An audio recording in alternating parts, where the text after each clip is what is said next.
the inmates of San Quentin prison are as interested in the welfare of our country as you and I. When the Japanese first bombed Pearl Harbor on December 7th, the first word of this came over the prison loudspeaker in the yard. The inmate population was so incensed over this outrageous attack, this stab in our nation's back, that I was besieged with letters and requests for immediate release to join the forces of our country. One of these petitions, offering to set up a suicide squadron, was signed by 13 long-term inmates, all but 3 of whom are serving life sentences for murder or kidnapping. Their spokesman will briefly explain their purpose. The boys here in San Quentin feel as every true American does. And when we learned about this outrageous attack by the dastardly Japs on Pearl Harbor, 13 of us decided and agreed to volunteer as an organized suicide squadron.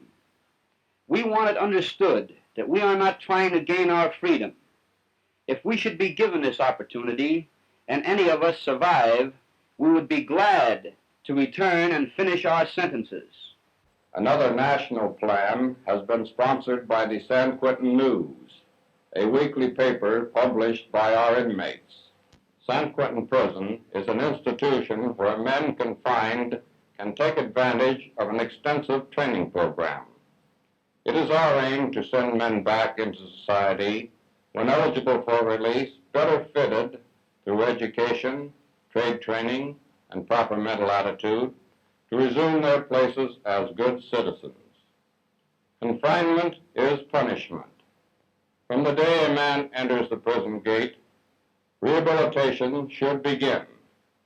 In addition to our school program, we have many departments where trades can be learned. Trades that will prepare them for national defense jobs.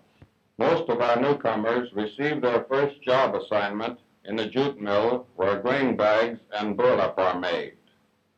In due course of time, if their work and conduct are satisfactory, they are placed in the trade training units of the prison. With the exception of a lapse of 5 years, an annual New Year's show has been enjoyed by the inmates on this day.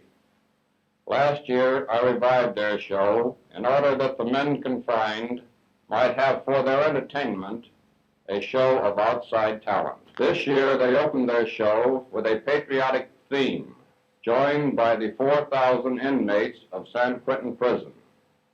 4,000 men who are willing and ready to do all within their power to aid in national defense. Each and every man within the walls of San Quentin realizes that he, as an individual, is an integral part of our nation, and that regardless of how little a part he may play, all will aid in the final victory of our nation over those who would transgress on our liberty. Flag,